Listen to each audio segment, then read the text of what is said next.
Delivery boys of Reddit, what is the weirdest delivery you ever did? Story 1. Delivered 30 pizzas to an Amish family, about a 30-minute drive. The entire family met me outside to grab the pizza.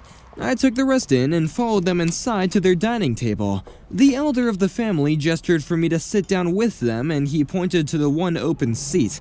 I realized that they saved me a seat to eat with them. I didn't know much about the Amish back then, and I wasn't sure how rude it would be to say that I'm working and couldn't/shouldn't. I was also thinking on the other hand that they could have killed me. Remember, I wasn't an educated 16-year-old, so I sat down and ate 2 slices of pepperoni pizza with them. I found the girl across the table to be very attractive. They said a prayer of some sort and didn't talk much after that, just asked my name and how thankful they were for me to drive all that way. I finally had to get back to work. They didn't tip, which was fine. I enjoyed my time with them. This was in 2005? I think it was for Pizza Hut in Fort Wayne, Indiana. The curiousness about how they ordered. I don't know about all families, but I saw a lot of Amish heads of households, fathers typically, carry cell phones for business purposes. Besides farming, a lot of families made furniture for clothes displays in the stores and at malls and such. They had huge barns to make furniture. They would have huge generators behind the buildings to run the equipment. They can't be connected to city power, and the generators couldn't run electricity for the house or lights, but the rules for the barn were different somehow. They aren't as disconnected as one may think. However, their house was completely standard by Amish terms. Still had to heat up the bath the old-fashioned way, and there were flies all over, no fans, etc. I didn't see how they kept their food cold, if at all, during the summer. No washer or dryer, but the generators sure did help with their business practices, running tools and such. They also don't drive, but they have vans and would hire a non-Amish driver to take them to the city sometimes. I'd gladly have taken 2 pieces of pizza as a tip after needing to drive 35 minutes there and back. Story 2. I delivered pizza to a house. The instructions said to open the gate and go into the backyard and knock on the back door. Now, I was really early, and I showed up at the door probably 12 to 15 minutes after they had placed the order, as we were very slow. I entered the backyard and I heard really loud moaning coming from the open window and realized that the customers were having sex. I'm not the one to ruin a good time, so I just decided to wait until they finish before I knock on the door. I just stood there in their backyards with a pizza in my hand for a good 10 minutes. One of their neighbors heard what was going on and saw me in there and decided to pop outside and just stand there staring at me the whole time, making sure I'm not stealing anything.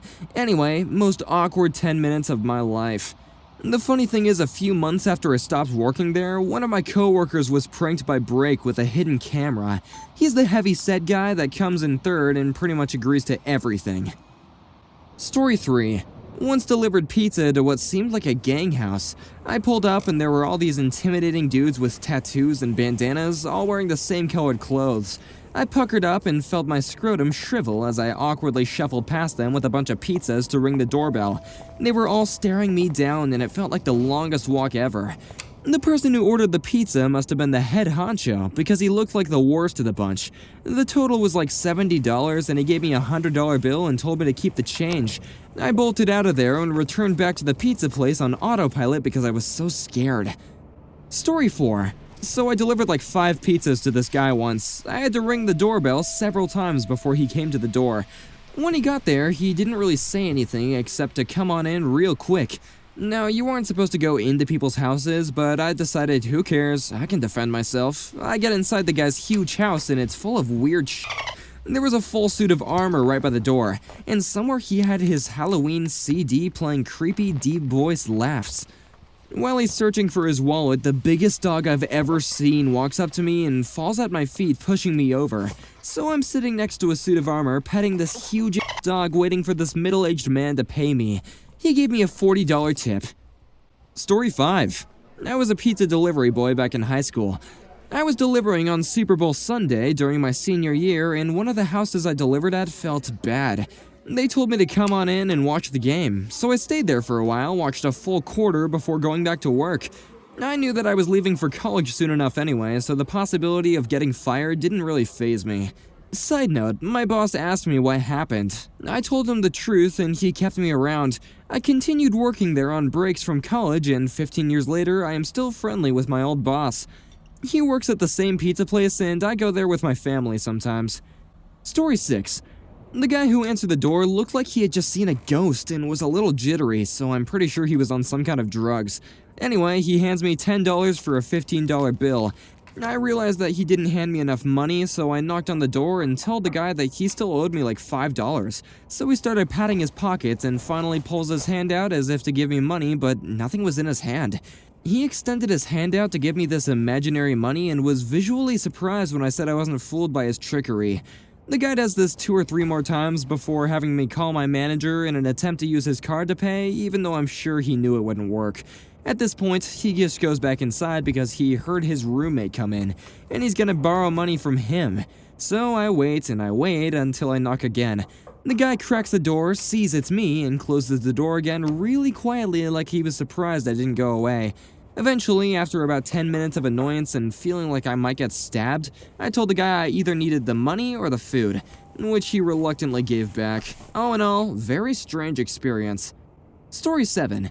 This was definitely one of the most memorable deliveries I had when I worked as a driver for this Japanese restaurant. I was sent to this house with an order of steak hibachi and a couple of sushi rolls that added up to something like $19.60. I like to call before I got to a place just to give people a bit of a heads up, so by the time I got to the door, it was already open. In the doorway stood a chubby kid about 9 or 10 years old that reminded me a lot of the kid from Bad Santa, but without the curly hair. I tell him to total and I pass off his food. He hands me a $20 bill with a straight face and he smugly says, "Keep the change, pal." Immediately after, he closes the door and I stood there for a second trying to process what just happened. When I got back to my car, I noticed the time and realized it was way too early for that kid to be home from school. I couldn't help but laugh at the whole situation. No wonder he sounded a bit cocky when he told me that I could keep the 40 cents in change. This kid probably faked being sick so he could stay home from school and was probably in there watching TV or playing video games while eating sushi and feeling like a big shot. I know I would have at that age. Story 8. This was my first month of delivering pizzas. I pull up to a fourplex, 2 floors and 2 apartments per floor, and knock on the correct door. After a minute, an old scruffy Russian-sounding guy answers the door and says, "How much?" I told him the total and he walks off to get money. I look over to my right and can see the top of his wife's head poking through the back of a recliner. She's gabbing away with a friend on the phone, going on and on. After a minute or two of listening to her wondering what has taken this guy so long, I hear a change jar being emptied on the counter. This guy is seriously about to pay me with all change and doesn't even have it counted? I sighed hard but was thankful that we were slow at the time, so I wouldn't miss out on any money waiting for this guy. So here I am listening to this old lady blabbing on, not understanding pretty much anything that she's saying, while I can hear the old man scooting change around as he counts it. Finally, after a solid 5+ minutes of standing there, the man walks out and says something to his wife in a foreign language. She rotates the chair around me so I can see her clearly, and there's no phone. I immediately stick my head inside looking for a phone. I can see the table by the chair is empty and there's nothing in her hands, on her lap, or on the floor. I looked everywhere for this phone. There wasn't one. She was literally talking to herself/the wall. I started going crazy in my head wondering what was going on. She starts talking to the air again and turns her chair back towards the wall. The guy goes and grabs the money and hands me a bag. It was filled with nickels and dimes. There was not 1 quarter or silver dollar or anything. I just looked at him, bewildered, and then at her, mouth slightly agape, wondering what was happening. "Here's 20 cents for you." I said nothing. I turned around with my bag of change and walked back to my car. The whole thing took about 15 minutes, most of which was spent with me standing in a wide open door in the middle of a summer listening to a crazy old lady talk to the wall. When I got back to the store and I plopped the bag of money down and explained what happened, my manager says, "You never know what to expect. Hell, a few months ago, someone delivered to a porch shoot and saw all the women walking around naked. I never found out if that was true or not, but I like to think it is." Story 9. Mine is tame compared to these, but literally on my first day doing deliveries, punch the address into my phone and arrive as quickly as possible. The neighborhood is a bit shady, but I don't judge. Note on the door is in really bad handwriting, but it says to knock because the doorbell's broken. Nothing unusual. Guy opens the door. An old, scruffy, skinny white guy says to come to the kitchen. That's where his cash is. At that moment, I realized I shouldn't enter a stranger's house, but I didn't really have an excuse ready. Company policy says no or something. So the next thing I know is I'm in his living room? Well, that's what it should be anyway. But it's full of retail clothing racks full of clothes and a couple of mannequins. Needless to say, I thought I was gonna be murdered. But we get to the dimly lit kitchen where the money and a cat are on the counter. He shuffles through the cash, pays me an exact change, and just takes the pizza to another room. So I walked through the store to the front door and just left. Now I always have an excuse ready. Story 10. I ring the doorbell and a woman about my age, 23 at the time, opened the door.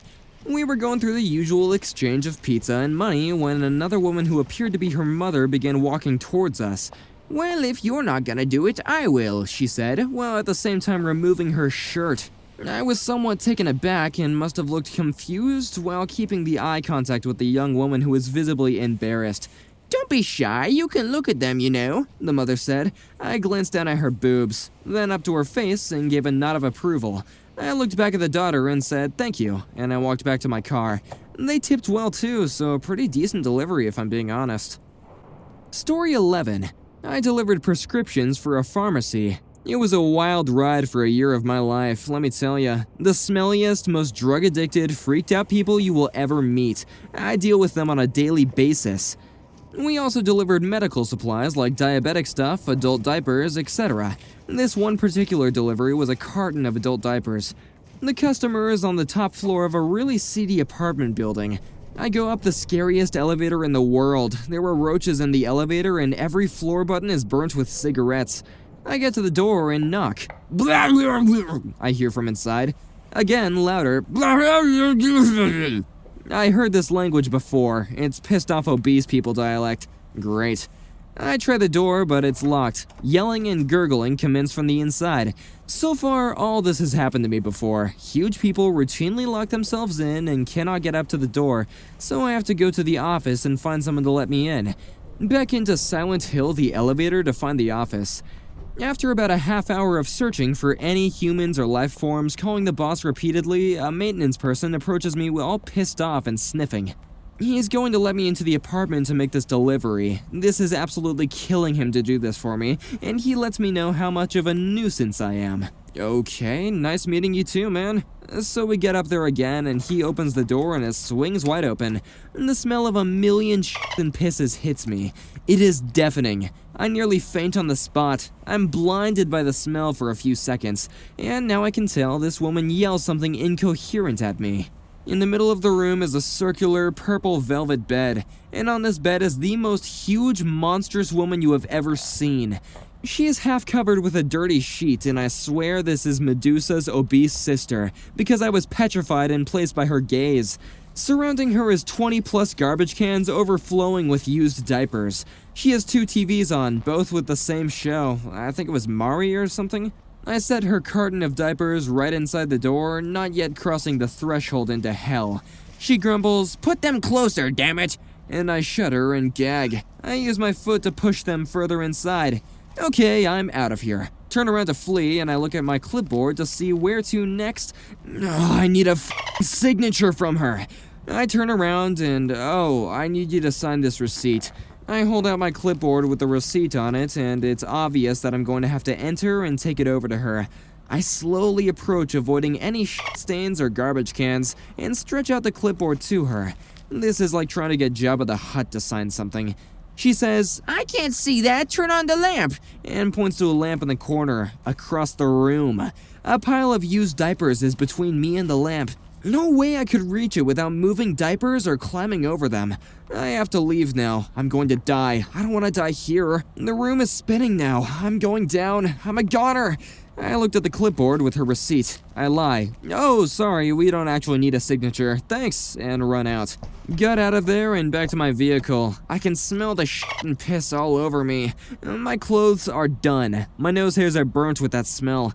I was sick for the rest of the day. My boss was extremely pissed that I didn't get the signature because he knew she would use that against us somehow to get free stuff delivered again. I refused to go back. In fact, about a month later, I found another job. Story 12. This was a few years back, but still crazy to me. Pulling up to the house was already a bit strange since there were a lot of cars in the yard and neighboring yards, and I was only delivering one pizza. I assumed there was a party and that I was just delivering to the chaperone or something. I was invited into the foyer by a lady, and I obliged. Normally we don't go into houses, but I remember overhearing something about special instructions. The lady asked me if I would take the pizza into the basement. Alarms immediately went off in my head. I politely tried to get out of that request, stating we were busy and making excuses. She persisted politely and said she'd tip me better, which just reinforced my alarms. I again politely refuse, and she gets a sad look and says, "Oh well, the kids will be disappointed." Being the sap that I am, I asked what exactly was going on downstairs. She told me that there was a youth group and I was just going to go downstairs to deliver a pizza to the speaker or something. I reluctantly agreed and headed into the basement. I was expecting maybe a dozen little kids, like 8 to 10-year-olds, but I get downstairs and the place was packed with teenagers. Probably 20 to 30 kids down there, all chattering and stuff, evidently waiting for me. When they finally noticed me, the room exploded with energy and everyone started chanting, "Pizza! Pizza!" Thoroughly confused, I just made my way to a guy with a microphone.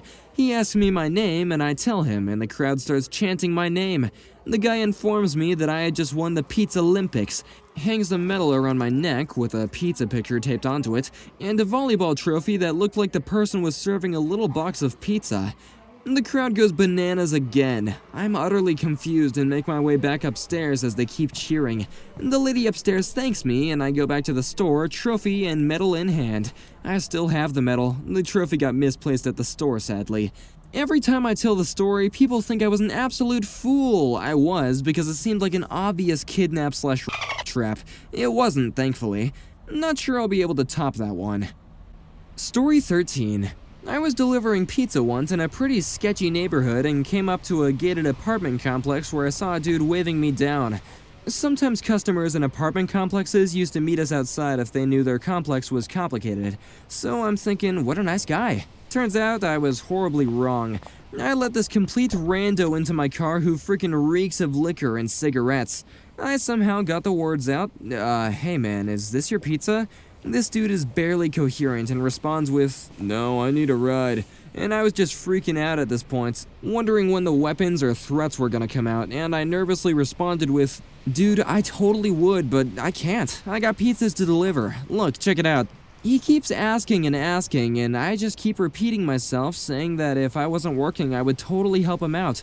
I'm gonna get fired, etc. And after about 10 minutes, the dude stumbles out of my car and went on his way. So freaky. Lesson learned to always double check before letting drunk passengers in my car. Story 14. Well, I am actually a delivery driver myself. The weirdest experience happened actually when I ordered pizza for my house. I live in a college section of Pittsburgh with my 5 roommates, so it's safe to say the little house is constantly gross. And the same goes for our front porch, which is just littered with garbage. Well, my driver called me to tell me he was outside. He was outside on the curb walking up to me. My porch is walled in up to about hip height, so I'm peering over as I just walk out of my front door to grab the food. In between the wall and me, there was this massive possum looking me dead in the eyes the driver couldn't see. It was literally the first time I'd ever seen one of these monsters, and I just shit my britches. I yelled, "Just put the food on the ground. Just don't come up here." As the last sliver of my masculine identity slivers out of me and sprinting back inside. Safely inside, peering out my window, I see the guy standing halfway up my staircase about 2 feet away from this gargantuan rodent, but his view is still obstructed. He's like, "Sir, do you not want your food?" And I scream from inside, "Yes, but don't come any closer. I will come to you." Leap out of the door, past the disease-ridden hair sack commanding my porch, snag the bag from his hands, and leap back inside. From my perspective, the whole interaction was just me being a huge pussy about an animal, but from his perspective, I must have seemed like a next-level crackhead or an acid trip gone wrong.